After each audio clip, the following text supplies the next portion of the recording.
Hi everyone, this is our salt mining experiment from Chem 125, and I put together a visual of the experiment.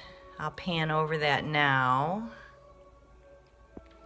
Some of the research I did to come up with the reasons why this experiment does or does not work. And I'll go over those as we go through the experiment.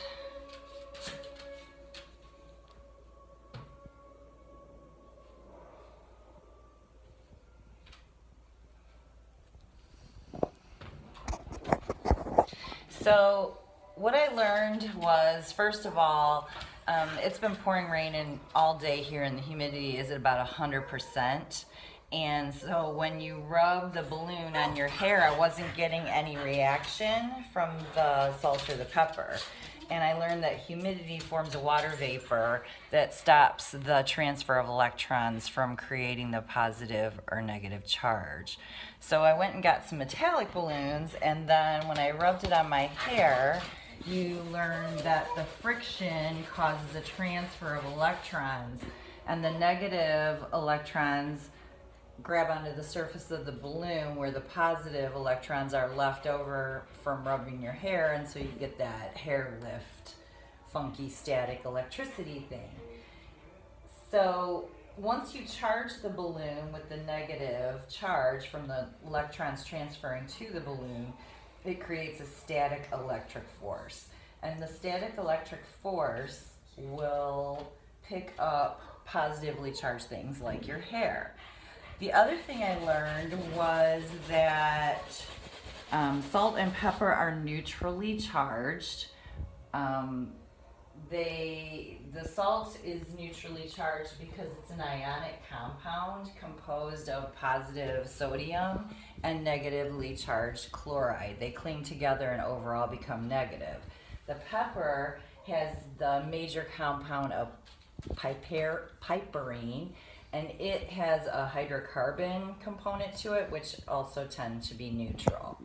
So how does the electron charge in the balloon actually pick up and separate the salt and pepper? If they're neutrally charged, how is that causing the static electrical attraction? So what I learned when I did this was, if you go very, very slowly, you pick up the pepper. And one of the reasons I found out you pick up the pepper is because, I'm still having trouble with the humidity, is because the pepper is lighter in mass, so it overcomes the force of gravity a little better. The salt will also pick up on the balloon, but not quite as readily as the pepper.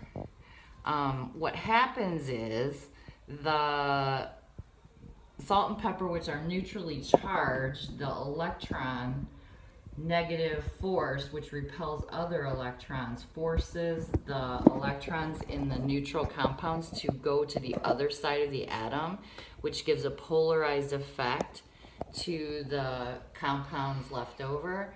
And then the electrons, which come to the surface, the protons, which are the positive charge, which comes to the surface because the electrons were scattered back, then can attach to the balloon.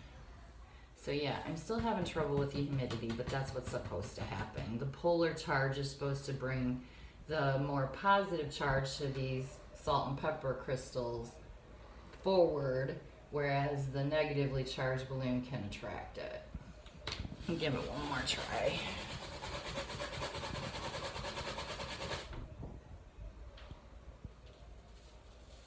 That worked a little better. Not a whole lot. If you rub it on some wool, it might work a little better, but I haven't broke out my winter gear yet.